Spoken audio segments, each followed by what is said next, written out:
Escola Bíblica Vida Nova. Aprendendo para servir melhor. Happy quinta-feira para você, estudante. Escola Bíblica Vida Nova, aprendendo para servir melhor. Curso básico de Teologia, Panorama do Antigo Testamento, semana 4, e bora para a aula.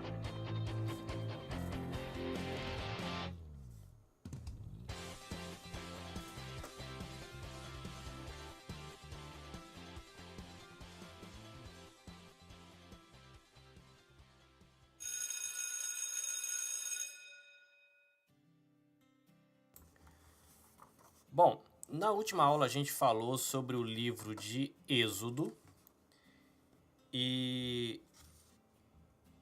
agora a gente vai começar a narrativa que fala a lição aí, o anseio por Canaã, e a gente vai lidar com o livro de Números e também com o livro de Deuteronômio. Números é o nome que a gente tem para esse livro na nossa Bíblia, né? O terceiro livro da Bíblia, Gênesis, Levítico, Números, o quarto livro. Mas o nome desse livro em hebraico é No Deserto, tá? E você vai ver que o livro, na verdade, ele passa boa parte do livro, o que mais tem no livro é a narrativa dizendo o que aconteceu no deserto. A pergunta é então por que a gente tem nossa Bíblia esse livro com o livro do nome de Números.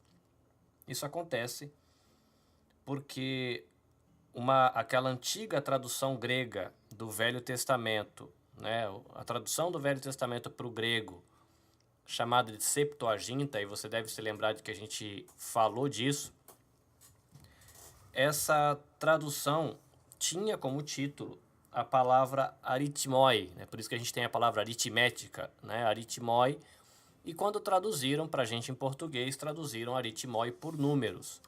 Mas o título na Bíblia hebraica é No Deserto, e é provável que esse título, né, No Deserto, ele passe melhor a ideia do conteúdo do livro para a gente, tá? Então você vai, na sua apostila, olhar um panorama do que aconteceu aí no deserto, vendo a viagem no livro de Números e chegando depois em Deuteronômio.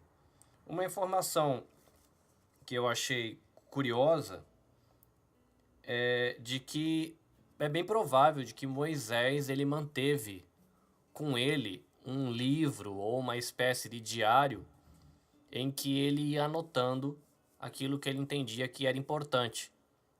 E essas coisas que eram importantes para ele, ele foi anotando os eventos, os acontecimentos, e tudo isso depois acaba no livro de Números, nesse livro de memórias dessa viagem. Uma informação que eu achei bem interessante também, de que o livro de Números, ele vai fazer um panorama dessa viagem, mas na verdade, dando aí deixa eu só pegar a referência aqui,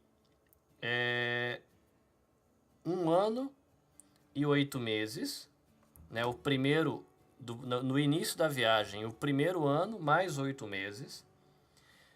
Depois, o livro ele praticamente mantém silêncio sobre 37 anos e 4 meses de viagem, ou seja, tem muito detalhe desse primeiro 1 ano e 8 meses. Depois tem uma quantidade muito pequena de detalhes em praticamente 37 anos e meio. E depois, de novo, riqueza de detalhes no último ano de viagem, que é aí quando chega lá no finalzinho da viagem, quando a gente está quase para passar para o livro de Deuteronômio. Uma citação aqui, essa citação da questão do cronograma da viagem, né, essas informações que estão detalhes dos primeiros quase 2 anos e depois o detalhe apenas do final, está na Bíblia de Estudo Arqueológica, é um artigo com um pouco mais de detalhes. E eu achei legal uma citação aqui do Manual Bíblico Vida Nova sobre o livro de Números, que fala que a nação de Israel, né, ela se torna uma nação santa. E que se tornar uma nação santa era a condição desse povo. E eles se tornaram também um reino de sacerdotes, que era a função deles, né? Então, quando eles falam que eram santos, reino e sacerdotes, então tem essa ideia, né, de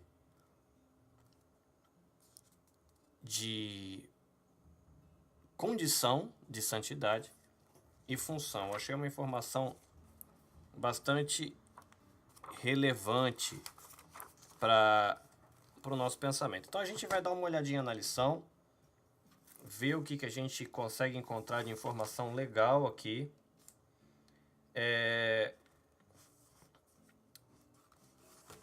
Sem muito detalhes, que você vai gastar tempo lendo. Eu vou procurar só adicionar aquilo que eu vi de interessante, né, e informações que eu achei legais. Tá? Então você vai ver aí o anseio por Canaã e o que acontece aí no livro de Números, que é na Bíblia hebraica o livro No Deserto. Quando você achar aí na página 53, você vai perceber a informação de que nem tudo aí está em ordem cronológica, tá? Eu não consegui entender exatamente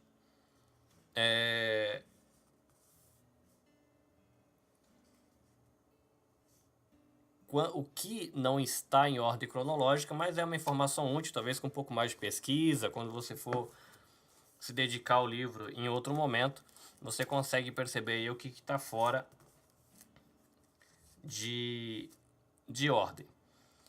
Então, nessa parte aí da organização de Israel, vai ter um esboçozinho dos primeiros 10 capítulos do livro de Números, e fala que Moisés ele ordenou que se fizesse uma contagem do povo de Israel antes deles deixarem o Monte Sinai.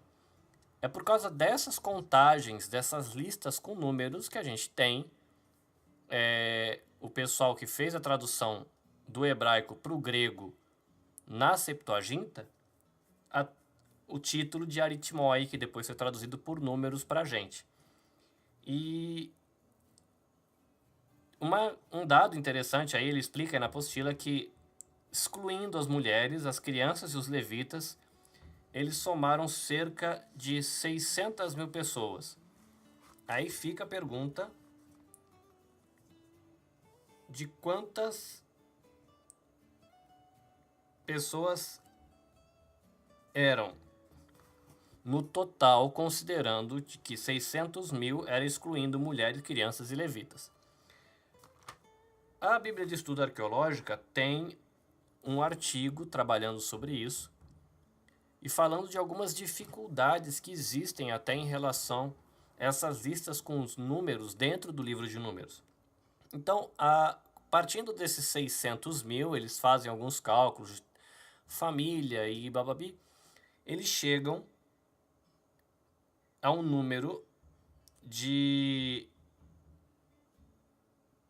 mais de 1 milhão de pessoas andando no deserto. Aí fica a pergunta, né? Se é mais de 1 milhão de pessoas, como é que esse povo todo sobreviveu no deserto? Por que esse povo, que eram mais de 1 milhão de pessoas, ficaram com medo de outros povos quando se aproximaram? Aí quando eles comparam umas listas com outras dentro do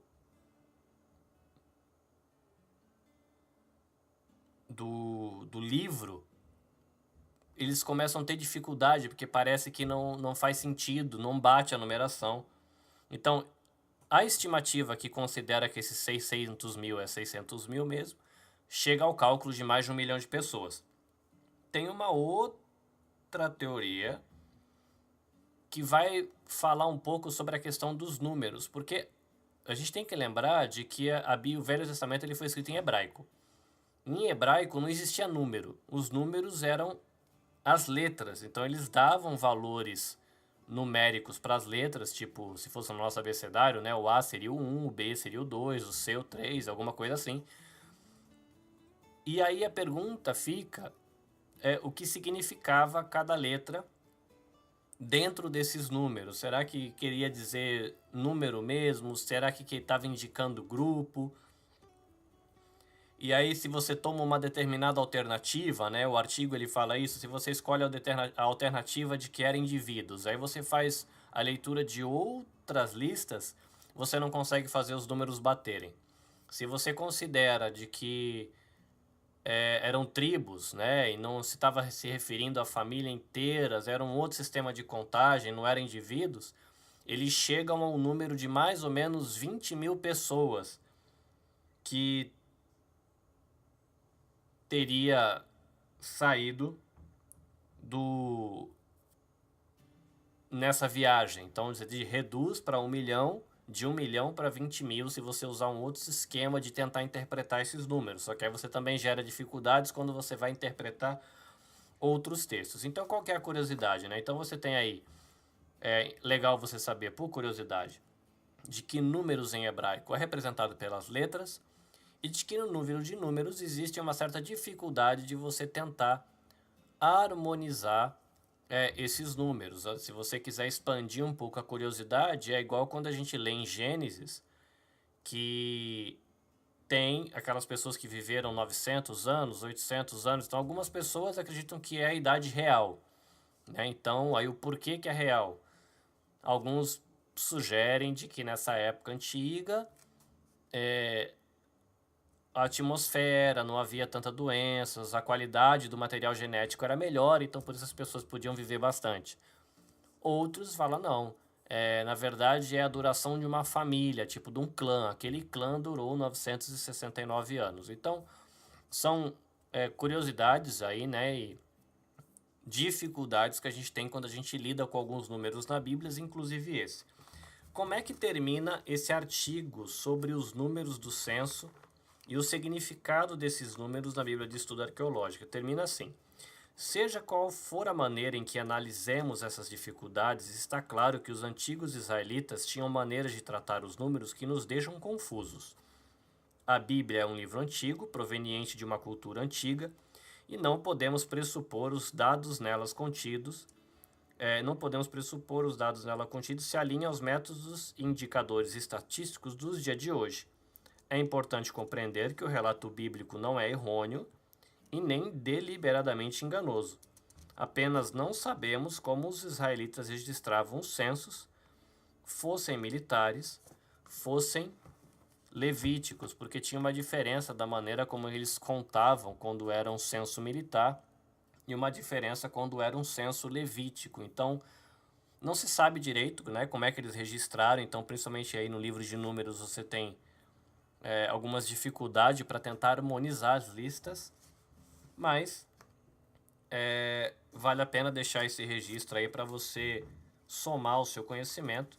Quando você tiver um dia uma outra lição ou alguma coisa lidando com isso, você já vai estar familiarizado. Uma curiosidade que eu achei interessante, que eu não lembro de onde eu vi isso, mas quando você tem aí na página 54, falando logo depois dessa questão da quantidade de pessoas que fizeram a viagem, como foi a contagem, fala sobre a ordem da marcha. Então você tinha o templo no centro, ou melhor, o tabernáculo no centro, e para cada direção, ou seja, se você imaginar olhando de cima, né, para a direita 3 tribos, para a esquerda 3 tribos, para frente 3 tribos, olha, isso aí é trava-língua, e para baixo 3 tribos. Olhando de cima você teria o formato de cruz, né, uma curiosidade, né, o tabernáculo no meio e as tribos em forma de cruz aí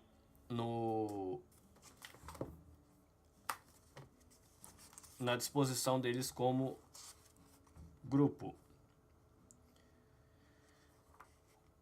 Você vai ter logo depois, a dedicação do tabernáculo.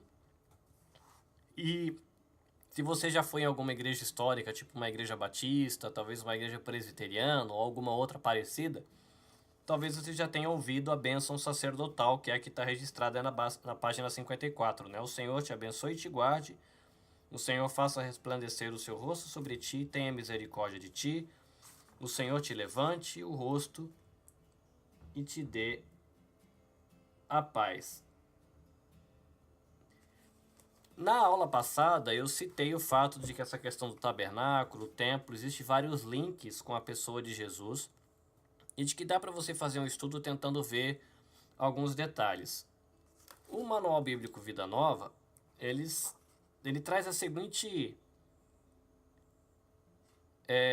nota de cuidado que a gente deve ter quando a gente for fazer esse tipo de estudo, tentando ver alguns detalhes do tabernáculo, do templo e como isso tem conexão com Jesus.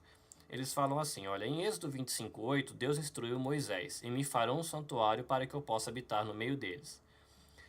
Alguns comentaristas encontram o significado cristão em cada detalhe da construção do tabernáculo. Essa abordagem ela não deve ser exagerada, para não perdermos de vista o objetivo principal, que é a presença do Senhor. O Novo Testamento aplica essa imagem da presença de Deus no tabernáculo à presença de Jesus com seus primeiros discípulos. E o Verbo, ele se fez carne e habitou entre nós. E se eu não estiver errado, essa frase, e habitou entre nós, é tabernaculou. Né? A gente não usa porque é um verbo que a gente não... Eu acho que nem tem em português o verbo tabernacular, mas aí por isso usou o verbo habitar. Mas aqui tem a construção do tabernáculo e Deus que se manifesta, a presença de Deus no meio do povo, e você tem Jesus que ele se fez carne e ele tabernaculou entre nós. Ele se fez presente no tabernáculo da carne,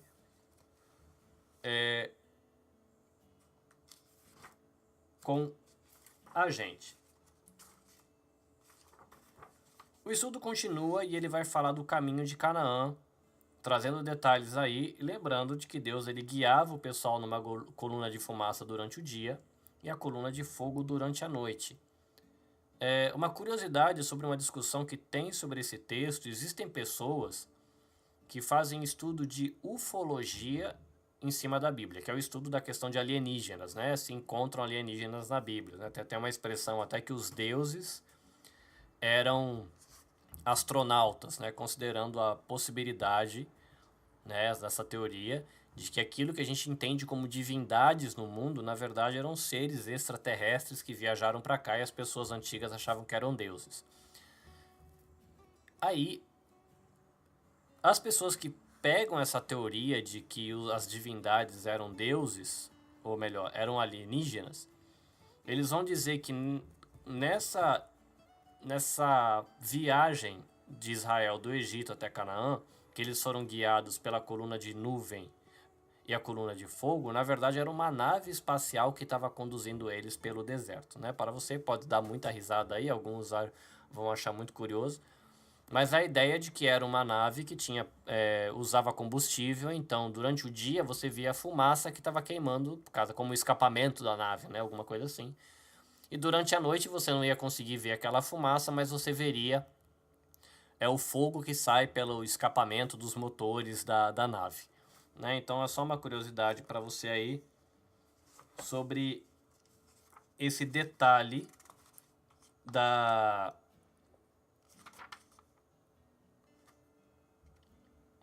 desse texto aí da coluna e de fogo e coluna de fumaça, né? De nuvem. Bom, você vai ter logo em seguida aí, página 55, as peregrinações do deserto, um espaço de números 10 até número 22. Vai ser essa sessão que ele abre agora e vai seguir. Então você vai ter detalhes aí. Foi nessa época, né, nesse espaço onde Moisés ele levanta aqueles 70 anciãos que ajudariam ele na direção do povo e na liderança do povo durante o caminho, né? Então, se você é líder ou se você se tornar um líder, é importante você ter uma equipe de apoio para que você consiga fazer bem o seu trabalho. É importante isso, né? Você saber de que você precisa de gente caminhando com você para você conseguir fazer bem o seu trabalho. E a gente chega na página 56 que fala sobre a crise em Cádiz. Eu marquei aqui duas frases dessa questão da crise, que vai falar de quando Josué e Caleb vão lá com os espias ver a terra, depois eles voltam. E tem toda aquela confusão que a gente já conhece. Mas eu achei interessante a maneira que a apostila explica isso, que ela falou: os 12 homens apresentaram um relatório unânime a respeito da excelência da terra e do potencial e ferocidade dos habitantes do lugar. Então todos os espias, eles concordaram com a qualidade da terra. Porém, né, entretanto, com relação à probabilidade de conquista, eles entraram em desacordo. E aí, nesse momento, foi 10 contra 2, né? Josué e Caleb disse: não, Deus é Deus, a gente já viu os sinais que ele fez. A gente pode confiar de que ele vai cumprir o que ele está falando, a gente pode ir sem problema.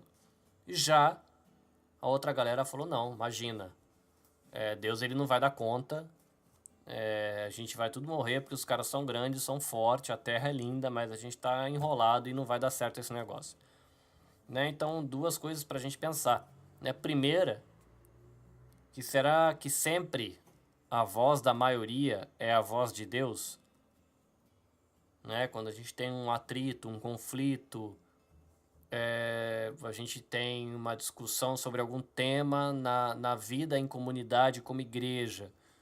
Se a gente discute um assunto, será que sempre a voz da maioria é a voz de Deus? Né? A gente tem que se perguntar para quando a gente vai escolher em que lado ficar na tomada de uma decisão, né? E uma outra coisa que é curiosa nessa questão de Josué e Caleb, porque os outros 10 espias eles não confiaram, mas teve uma outra galera também que não confiou, de que os milagres nem sempre geram fé. Porque é interessante que eles viram um monte de milagres, um monte de coisa há pouco tempo, mas isso não gerou no coração deles confiança para eles confiarem em Deus, crerem em Deus para a coisa ir para frente. Então, é muito curioso. Segue a lição e ela vai chegar no parágrafo aí falando dos anos de peregrinação.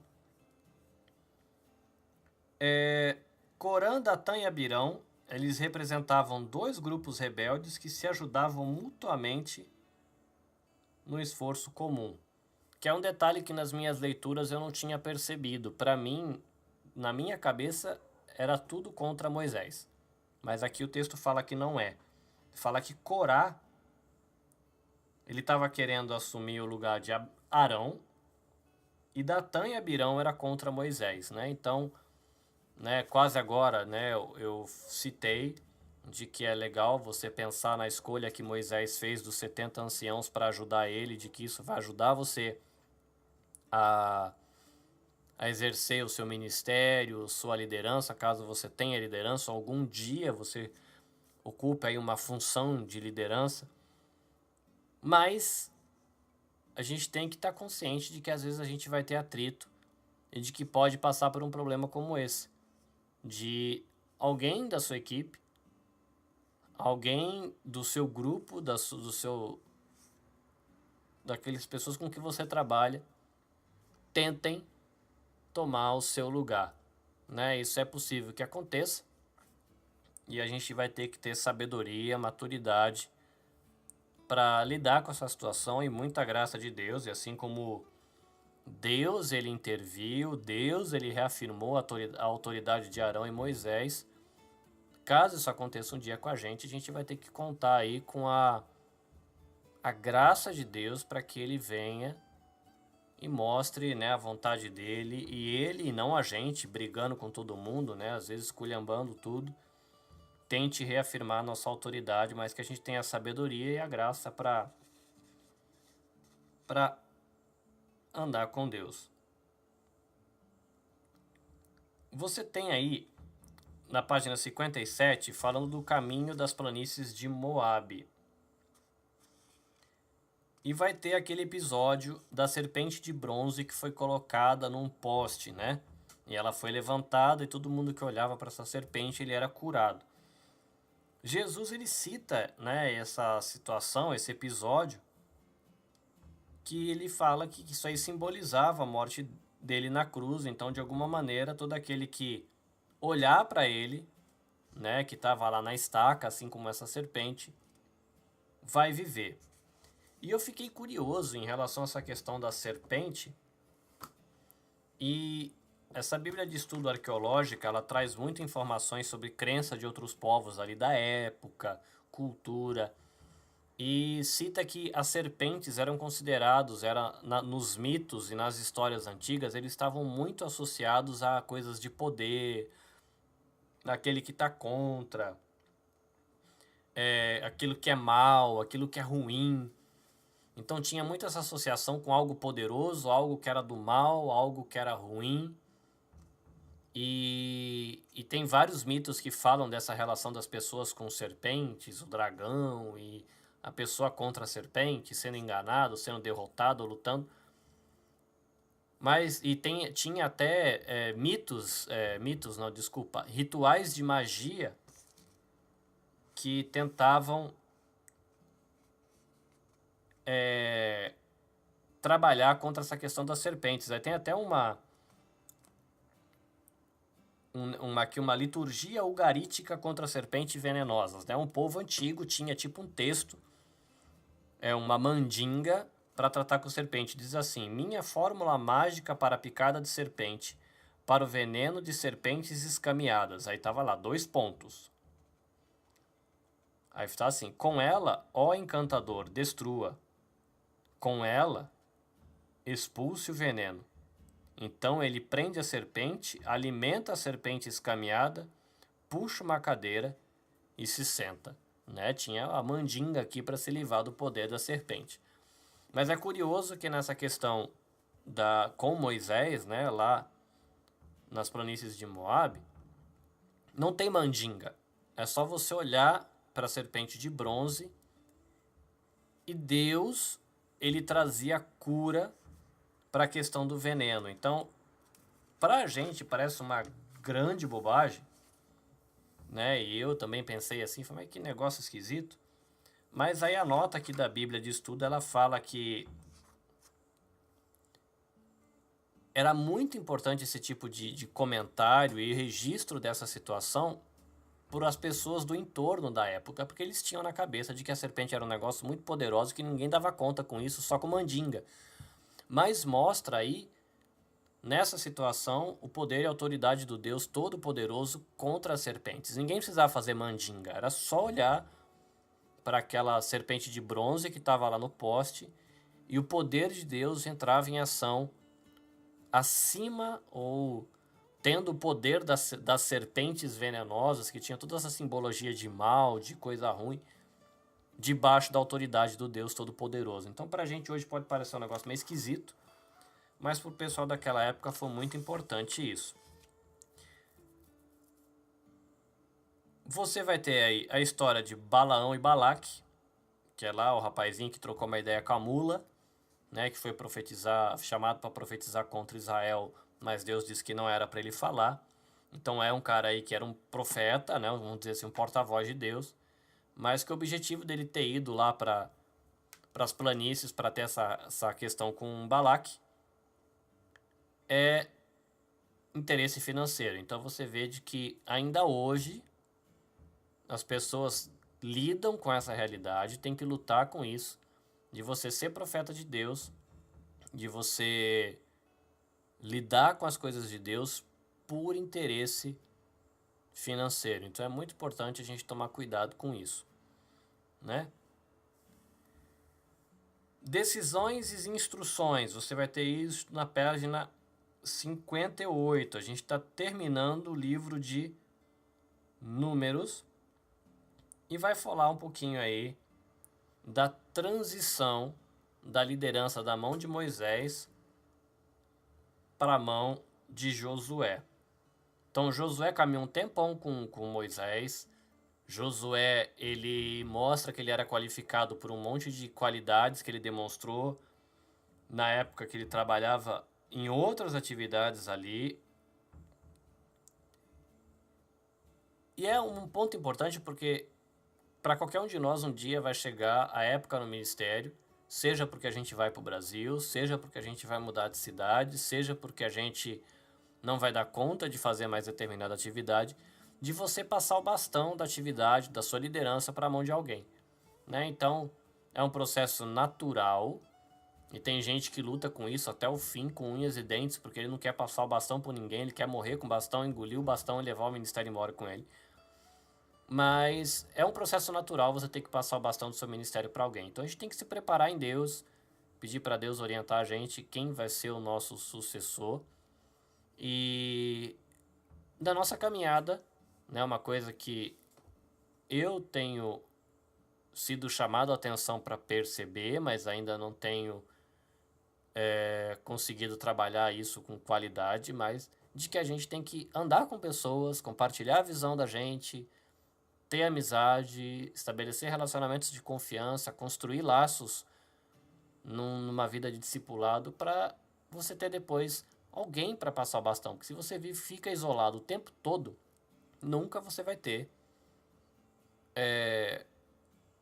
alguém para passar o bastão. Se você se isola, não tem relacionamento com ninguém, não divide sua visão com ninguém, não investe no desenvolvimento de ninguém, não se doa para ensinar alguém, então isso fica bem complicado, né? E um grande desafio aí para a gente pensar nessa questão da liderança. Mas antes da gente seguir agora para o livro de Deuteronômio, a gente vai dar uma paradinha para a gente tomar um café e comer um biscoito. Corre lá pegar seu café, o seu biscoitinho, ou a sua água, o seu chá, e a gente já volta para a segunda parte da aula. Cough break. Cough break.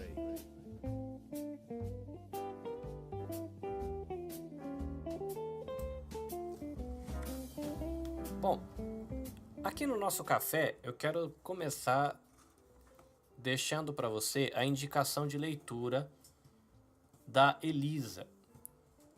É um devocional diário, como esses que a gente usa na igreja, mas que ele é um clássico, né, que foi lido por muita gente, usado muito entre cristãos brasileiros. Tem uma editora que lançou uma lista dos livros que mais foram lidos pela igreja brasileira nos últimos 40 anos, e esse está na lista. Tá? É um dos maiores clássicos aí devocionais e chama Mananciais no Deserto. Ele é da editora Betânia, ele é um livro antigo e percebi de que ele é um livro diário, assim, né? Todo dia do ano você tem uma leitura para fazer. Eu peguei o livro para dar uma olhadinha, como ele é um livro antigo, você encontra ele em PDF na internet de maneira muito fácil. E eu achei interessante o primeiro parágrafo dizendo da história desse livro, né? Foi nosso privilégio passar vários anos em campos missionários no Oriente, Japão e Coreia, mas o clima oriental, bem como o desgaste do trabalho intenso, afetaram a saúde do meu esposo. E nos foi necessário regressar ao nosso país. Aí tivemos 6 anos de luta entre a vida e a morte, né? Então, Mananciais no Deserto, fica aí a dica de leitura para você. Um devocional diário, são acho que uma leitura de uma paginazinha, pequenininho, mas que tem a ver com o que aprenderam aí esse casal de missionários no seu trabalho na Coreia e no Japão. E agora eu quero compartilhar com você algo que eu li ainda naquele livro A Imitação de Cristo, e eu estava percebendo que esse livro A Imitação de Cristo, na verdade, é uma coleção. E eu comecei essa semana a leitura do 4º livro do Tomás de Kempis. Então, A Imitação de Cristo, ele é uma coleção de 4 livros, né? E agora esse 4º livro ele fala sobre os sacramentos, né? E mais esse pedaço que eu vou ler fala sobre a ceia, né? Então, a gente está falando sobre a história do povo que era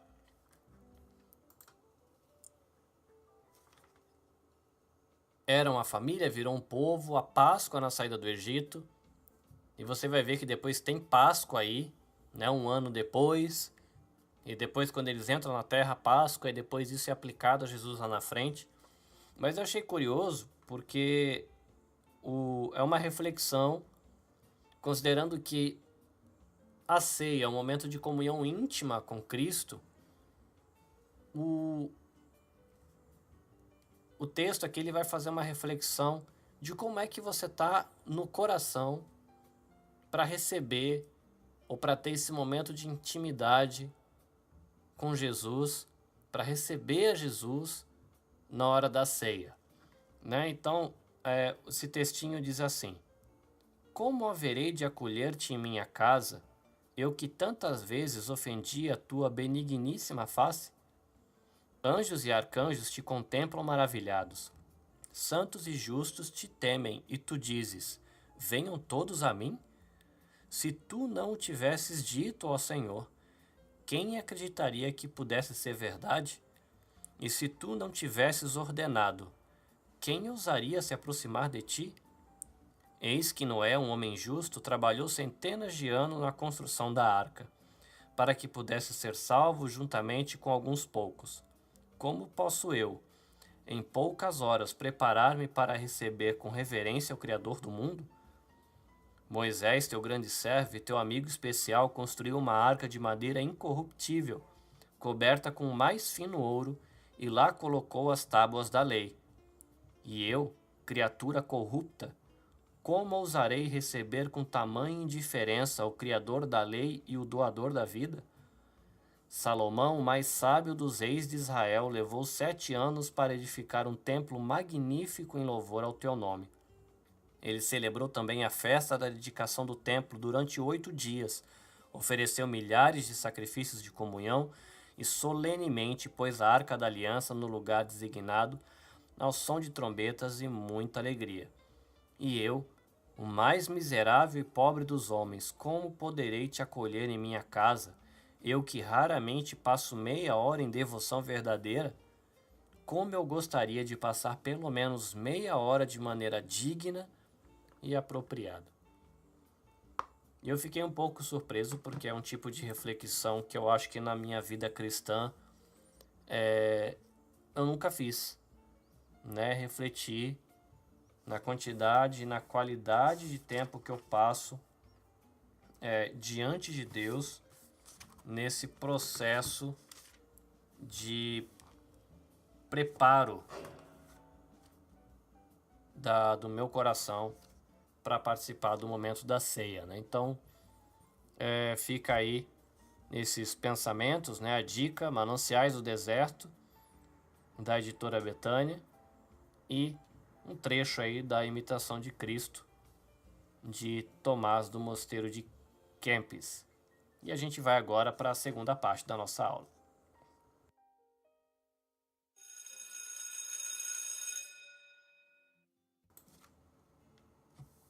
Bem, nessa parte da nossa aula agora a gente chega no livro de Deuteronômio.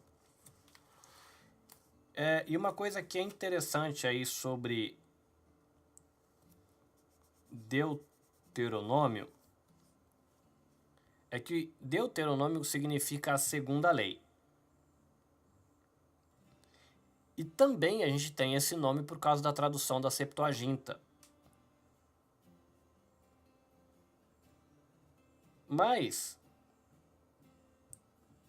que foi a tradução que foi dada para a frase hebraica aí, né, que significa um traslado desta lei.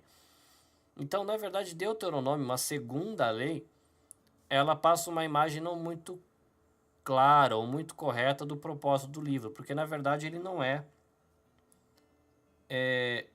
uma segunda lei, ele é uma ampliação da lei que foi dada no Sinai. E aí o título hebraico, né, estas são as palavras. Então, Deuteronômio, enquanto livro, né, o tema geral está relacionado com os relacionamentos da aliança, né? O que significa para Israel ser povo de Deus do contexto da conquista e do estabelecimento da terra, né?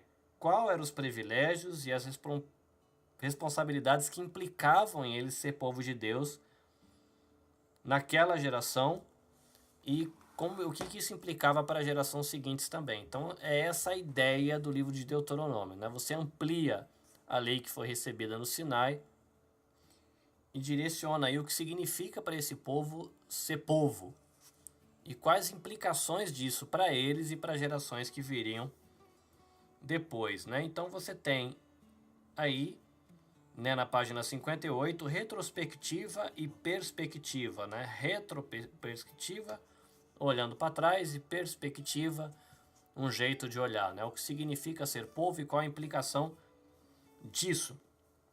Você vai ter um esboço aí dos 34 capítulos de Deuteronômio.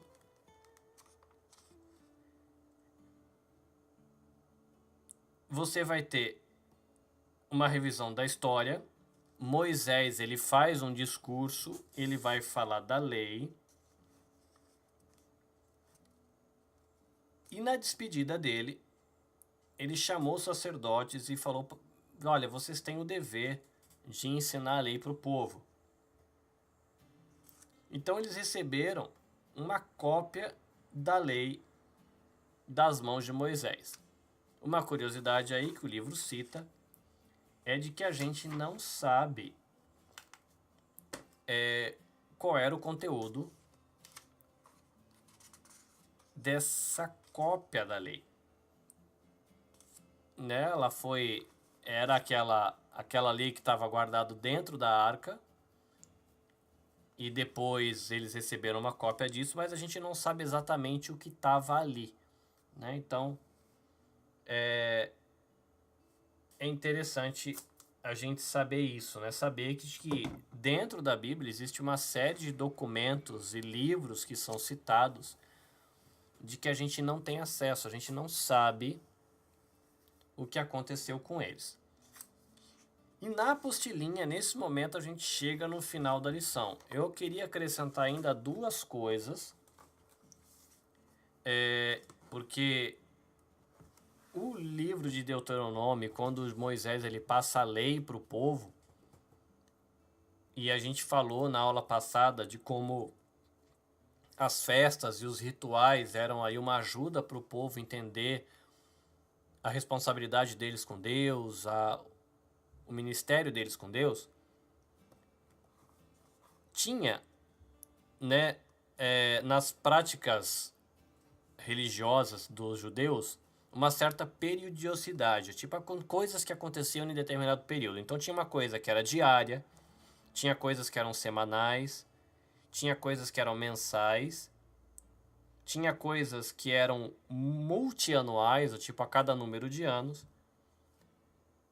e tinha o significado de tudo isso. Então eu vou ler aqui uma nota da Bíblia de Estudo Arqueológica que diz assim: na questão do ciclo diário, o que eles faziam todo dia? O sacrifício de manhã e o sacrifício à noite, e tinha a oração de manhã, de tarde e de noite. Então era o ciclo diário da rotina religiosa deles aí, da prática religiosa. O que acontecia na semana? Você tinha o dia do sábado guardado, né, que lembrava aí da criação e do descanso.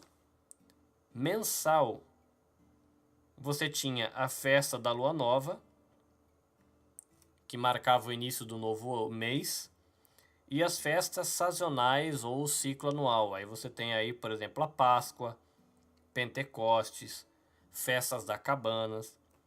Ciclo multianual, você tinha o ano sabático, que era algo que era celebrado a cada 7 anos, e o ano do jubileu, que era celebrado a cada 50 anos.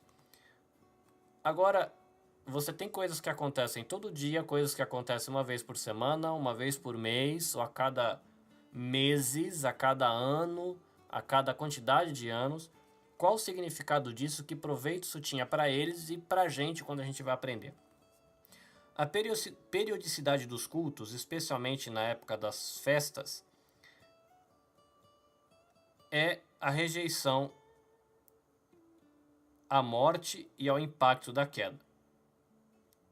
Tá? Então você tem os cultos e toda essa dinâmica religiosa com uma rejeição à queda no pecado e ao impacto que isso teve à vida humana. O regozijo ou a alegria e o compartilhamento associado com as festas afirmavam a qualidade de vida e dos valores da comunidade e a bondade da criação original de Deus. A periodicidade dos cultos é o retorno aos princípios da criação, nos quais a remissão do tempo por esse método subjuga o caos e recupera o cosmos, ou seja, ordena o mundo caído. Então você tem o pecado bagunçando tudo e você tem agora toda uma rotina e uma prática religiosa que põe ordem. Lembra da questão do pecado, do estrago que ele fez, mas também celebra o Deus que organiza, que limita, que põe ordem nessa bagunça. Então é um dos significados que a gente pode tirar aí dessa prática religiosa e da rotina que eles tinham, né, diária, semanal, mensal ou outras coisas. Na última aula eu citei o fato de que a lei ela tinha um formato que era comum, como se a gente fizesse hoje um contrato jurídico, assinasse em cartório, esse tipo de coisa. E eu achei aqui uma tabelinha no Manual Bíblico Vida Nova que mostra pra gente qual era o formato desse documento da antiguidade e por isso que a gente encontra a similaridade quando a gente vê, por exemplo, o livro de Deuteronômio. Tá? Qual que era o conteúdo de um código legal ou de uma aliança? Então, primeiro você tinha o título, que identifica a parte superior, né, quem manda. Depois você tinha o prólogo, que mostra como essa parte superior cuidou do subordinado no passado, inspirando com isso gratidão e a obediência na parte subordinada. Você tinha as leis, logo depois. Nessa seção, né, se relaciona as leis dadas pela parte superior, que devem ser obedecidas pela parte subordinada. Logo depois das leis, você tem as bênçãos e as maldições. Então, o que entra aí? O cuidado da preservação no texto, no templo, pela parte subordinada. Então, a parte subordinada tinha que guardar uma cópia disso no templo. Testemunhar e aí, como é guardado no templo, né, essas bênçãos e as maldições,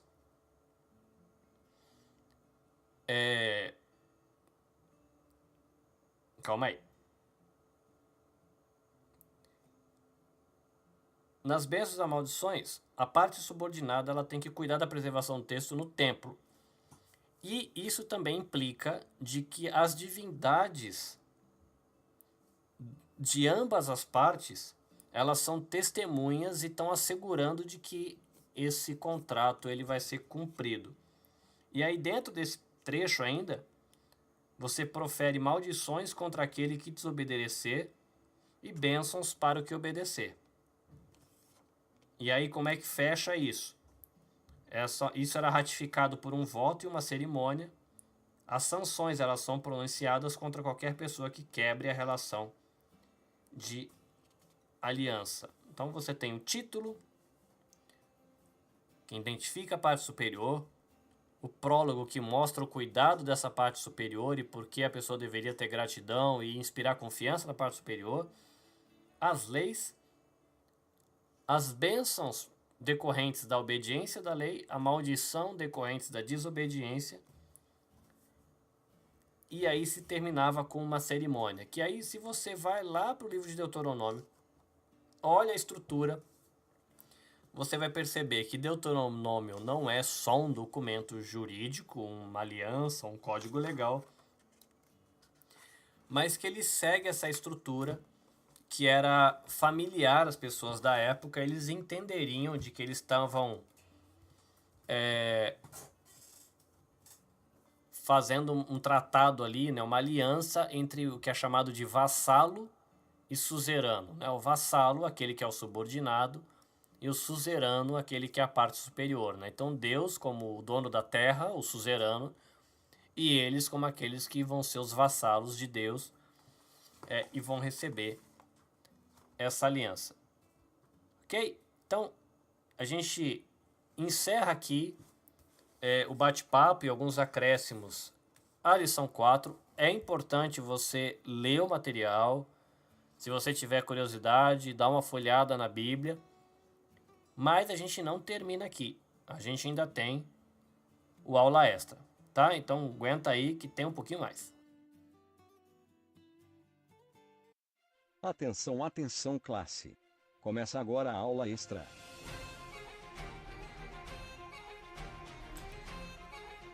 Ok. Aqui você paga um, leva dois, né? Aula extra. Você está fazendo o panorama do Antigo Testamento com material da Vida Nova, fazendo a ordem cronológica das coisas. E a gente tem agora, trabalhando também com material da editora cristã evangélica, um panorama bíblico que trabalha livro por livro. Na semana passada a gente viu algumas informações sobre o livro de Gênesis, e eu queria deixar com você agora algumas informações sobre o livro de Êxodo. Bom, se Gênesis ele relata o começo do mundo todo, Êxodo ele vai mostrar aí o início da nação de Israel. O povo de Deus ele entrou lá no Egito como uma família em Gênesis e ele sai para o deserto como um povo de Israel no livro de Êxodo. Então aí na história do segundo livro da Bíblia, os hebreus eles acabam se desenvolvendo como povo, eles são escravizados, ganham identidade como nação e eles recebem o livramento de Deus. Moisés é o primeiro líder desse povo e em vários textos, no livro de Êxodo, a gente vai encontrar as habilidades que Moisés tinha para a função do trabalho dele e quais foram as marcas que o trabalho que ele fez aí como legislador, administrador de Israel em seus primeiros anos aí como uma nação independente e livre. Algumas informações básicas do livro de Êxodo então. O autor foi Moisés e deve ter escrito aí o livro por volta de 1440 antes de Cristo. Ele foi escrito no deserto.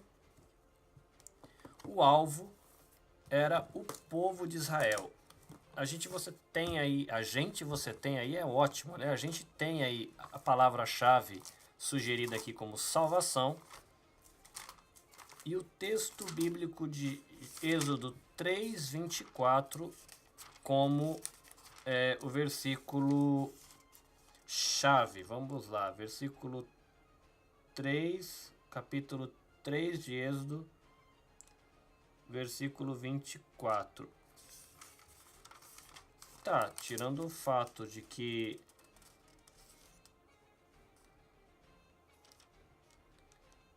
não tem capítulo 3, versículo 24, mas tá beleza. Mas se for 3:21, que eu não sei se é o caso, e farei que os egípcios tenham boa vontade para com o povo, de modo que quando vocês saírem, não sairão de mãos vazias. Todos os israelitas pedirão às suas vizinhas e às mulheres que estiverem hospedados em casa, objetos de prata e de ouro, roupas, que vocês porão em seus filhos e em suas filhas, e assim vocês despojarão os egípcios. Pois bem, se a gente fosse colocar o livro de Êxodo em uma frase, então Deus redime os israelitas da escravidão, leva para uma nova vida, mostrando a sua vontade e fazendo-se presente no meio deles pelo tabernáculo, aquilo que a gente falou agora na lição que a gente estava vendo. A vida de Moisés aí, apenas lembrando de que a gente já falou disso, da escolinha de Moisés, foram 80 anos de preparo, 40 pela filha de Faraó e 40 cuidando de ovelha, Então, aqui tem a observação, de que foi legal porque esses 40 anos em cada lugar ele foi educado em duas culturas, ele conseguia entender o coração dos dois povos. Isso é muito interessante. O Êxodo, o livro de Êxodo, ele é um diário de viagem e mais que tem ali vários estilos literários dentro, né? Então você tem narrativa histórica, você tem um hino, por exemplo, o hino de Meriam, você tem leis, você tem códigos legais. Então o livro é um diário de viagem, mas que enquanto estilo literário ele mescla vários estilos. Você vai ter no livro de Êxodo também a questão do tabernáculo, né? E até falando dessa questão de ordem que a gente estava falando na aula agora, o livro de Êxodo você vai perceber que passa um bom tempo descrevendo o que o povo devia fazer. E assim que acaba a descrição do que o povo devia fazer na construção do tabernáculo, começa a repetir tudo de novo, dizendo: e o povo fez, e o povo fez, e o povo fez, e o povo fez. Então você vê algo muito interessante, que é a questão da obediência e de Deus colocando ordem nas coisas e mostrando, né, como não dá para ficar negociando algumas coisas. Se Deus descreveu de determinada maneira, se ele disse que era assim que devia acontecer, a gente não deveria questionar isso, porque não seria legal. Você vai ter algumas curiosidades aí sobre o livro de Êxodo. Primeira, Faraó não é nome, mas é título dinástico. Então, no Egito, o monarca ele tinha o título de faraó e o seu nome. Por exemplo, o cara aí que é o provável meio-irmão de Moisés, ele se chamava Tutmés. Então, faraó Tutmés. E nos primeiros capítulos do livro de Êxodo, parece pelo menos 5 faraós. Como a gente já falou também em lição anterior, cada uma das pragas foi um desafio a um deus do panteão egípcio. O Deus eterno aí ele desmascara o poder daqueles deuses para mostrar sua soberania e o seu poder. E a mensagem das pragas ela foi clara: o Deus de Israel é todo-poderoso. Em hebraico, o título do livro não é Êxodo, mas estes são os nomes, que são as primeiras palavras do livro. Bom, Israel poderia ter chegado mais rápido no seu destino. Havia um caminho que passava pelas terras dos filisteus. No entanto, Deus tinha propósitos específicos para o povo dele ao ensiná-lo no deserto durante 40 anos. Sobre isso, se você tiver acesso a uma Bíblia de estudo que fale disso, existem as teorias, né, das quais foram as possíveis rotas que o povo de Israel usou. Né? Normalmente tem um mapinha na Bíblia, né, dizendo qual foi a rota que eles usaram, a viagem, mas existem outras teorias que propõem caminhos diferentes e os seus argumentos. Então vale a pena, se você tiver a oportunidade um dia, dar uma olhada nisso. Bom, o Egito ele tinha atingido o status de potência mundial na época ali do Êxodo. Era dividido em Baixo Egito e Alto Egito. E apesar do poderio aí do Egito, o Egito ele acabou passando aí por muitas lutas e divisões internas. No tempo do Êxodo, havia escravos no Egito de vários povos naquela terra. O povo ele era politeísta e ele cria na vida após a morte. E é por isso, né, que os egípcios acabaram aí construindo pirâmides e os templos mortuários. E a gente falou ali, né, sobre a ceia, né, no Tomás de Kempis. Então aqui tem como curiosidade que a festa da Páscoa foi um momento didático que ilustrou e explicou aos israelitas como é que Deus os libertaria da escravidão do Egito. Então cada ato e cada alimento ali da Páscoa era um memorial, né, algo para se lembrar da obra do Senhor no meio do seu povo.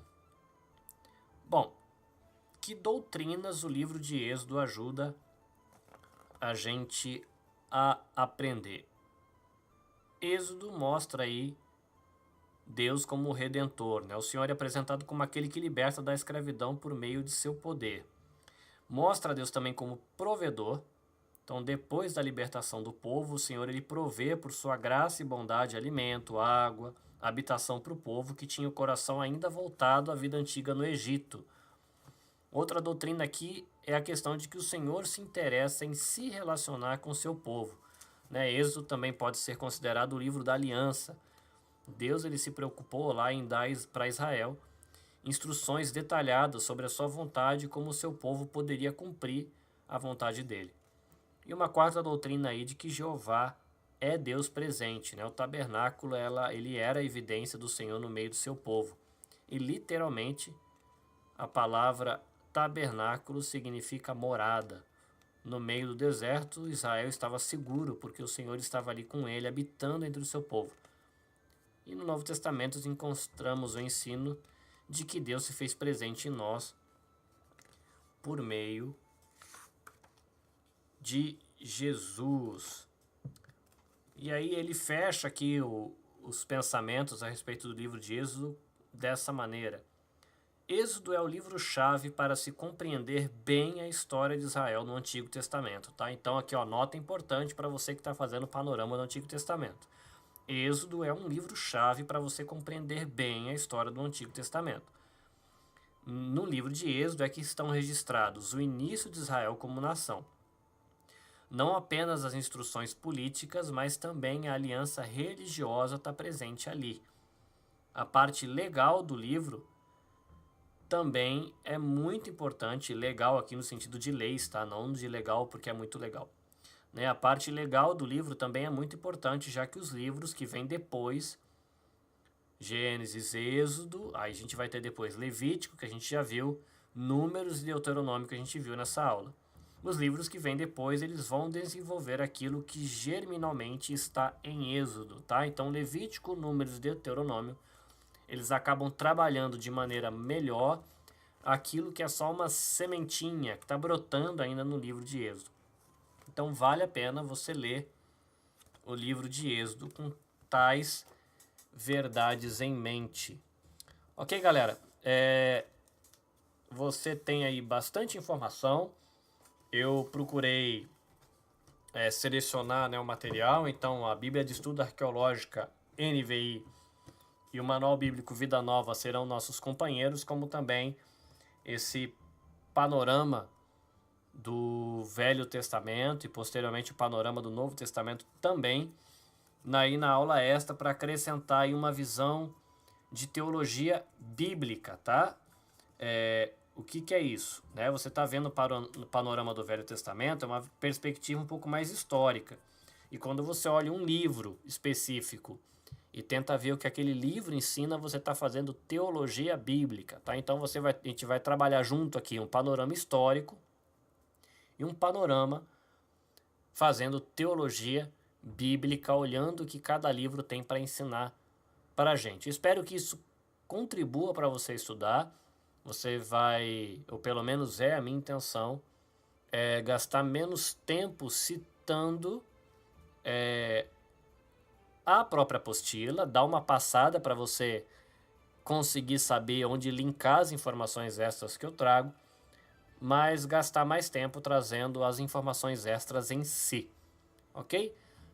Tenho esperanças de que você tenha o áudio agora com um pouco mais de qualidade, com uma voz mais nítida, graças ao equipamento novo que eu estou usando, que espero que ajude a gente ter uma comunicação mais clara e com mais qualidade, tá? Então, pretendo melhorar também a questão aí do áudio, para que o áudio facilite a concentração em vez de atrapalhar a concentração, mas é todo um processo de aprendizado também, tanto de mexer com o equipamento, quanto de mexer com o software e dessa parte de edição. Mas Deus abençoe você, até a próxima semana. E, na verdade, se você conseguiu ouvir isso a tempo, até o nosso cafezinho no sábado. Deus abençoe e até mais. E como diria o nosso apóstolo Paulo, graça e paz, ou Shalom Caris. Até mais e até a próxima semana.